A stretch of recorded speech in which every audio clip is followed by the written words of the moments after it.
सदी की दूसरी दहाई के पहले दिन से सामने आने वाली अमन की आशा बहुत अहम है, क्योंकि बहुत दिन हो गए पाकिस्तान और भारत की हुकूमतों के दरमियान मामलात गर्मजोशी तो दूर की बात, सर्द मोहरी के लिबादे से बाहर आते नजर नहीं आ रहे थे।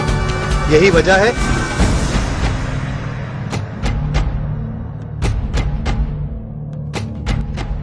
पाकिस्तान और भारत के ताल्लुकात का जायजा ले तो बम्बई हमलों के बाद इस बात की जरूरत ज्यादा महसूस की जा रही है कि मामलात को मामूल पर लाने के लिए सिर्फ सरकारी सतह पर कोशिशों पर इक्तिफा न किया जाए, यानी बकौल शायर, इस पुरानी बेवफा दुनिया का रोना कब तलक। आइए मिलजुल के एक दुनिया नई पैदा करें।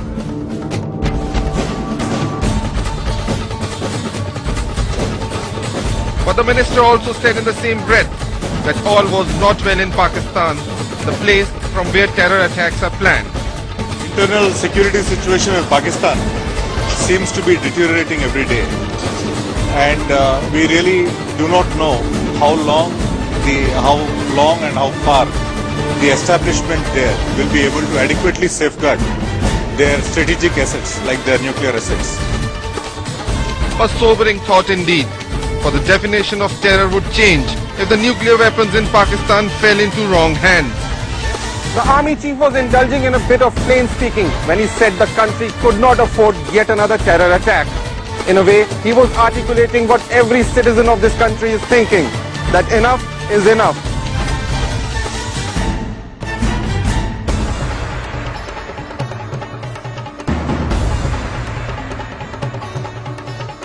What's some other news? In a word of caution from the Army Chief General Deepak Kapoor today, who warned that 2611 type of terror attacks were still a possibility. He insisted that India, however, was prepared.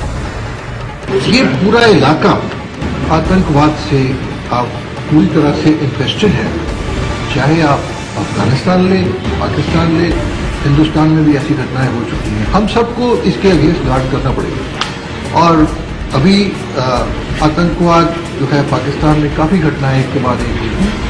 ये जरूरी है कि हम सब उसके खिलाफ सतर्क रहें। हमारे होम मिनिस्टर साहब ने भी और रक्षा मंत्री जी ने भी बोला है कि आतंकवाद के खिलाफ हम सबको कॉशियस और सतर्क रहने की बहुत जरूरत है सारे time.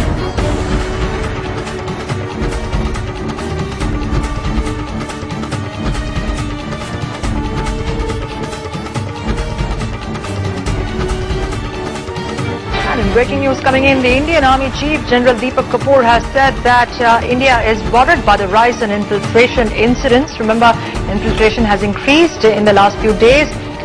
General Deepak Kapoor has gone on to say it's an attempt by Pakistan to increase the number of militants in Jammu and Kashmir before the winter snow closes the passes.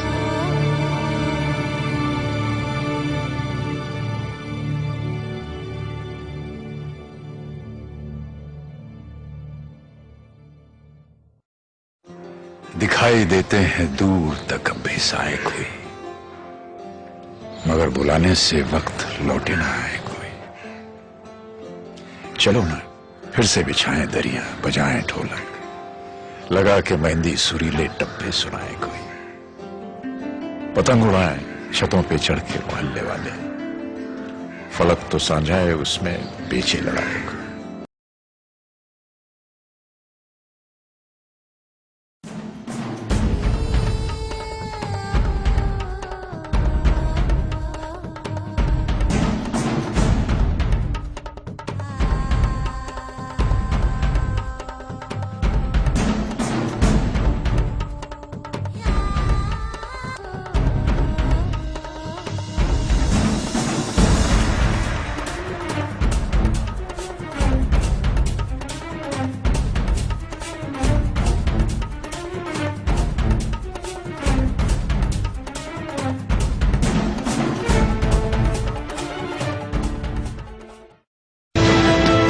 मराठियों को फोड़कर कांग्रेस ने सत्ता का सपना संजोया है। इसे हकीकत में बदलने के लिए एमएनएस जैसी नालायक औलाद को मुट्ठी में कैद कर लिया है। जिस तरह अंग्रेजों ने जिन्ना की खोपड़ी में जहर घोलकर उसके हाथ में कुल्हाड़ी सौंप दी, वही काम आज कांग्रेस वाले कर रहे हैं। तभी कुल्हाड़ी से हिंदुस्तान के 2 टुकड़े करने वाला मुस्लिम लीग का जिन्ना था, आज घर वाला ही जिन्ना है। याद रखें, जिन्ना ने धर्म के आधार पर देश तोड़ दिया, पाकिस्तान भी बना लिया। लेकिन न जिन्ना सुखी रहा न पाकिस्तान।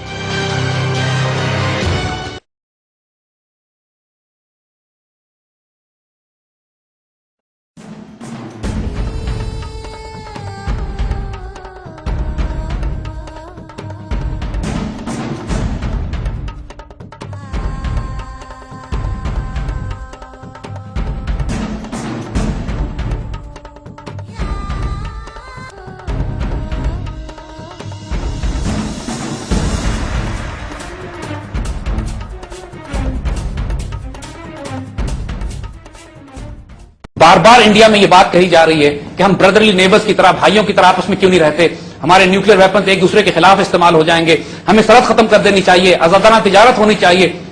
देखिए, हम इन सारी बातों पर कायल हैं और हम सिर्फ ये बताना चाहते हैं कि हम ये चाहते हैं कि सारे झगड़े खत्म हो, और उनको खत्म करने का एक ही तरीका हमें नजर आता है कि पूरे हिंदुस्तान को यूनाइट करके एक बड़ा मुल्क बना दिया जाए और उसका नाम पाकिस्तान रखा जाए।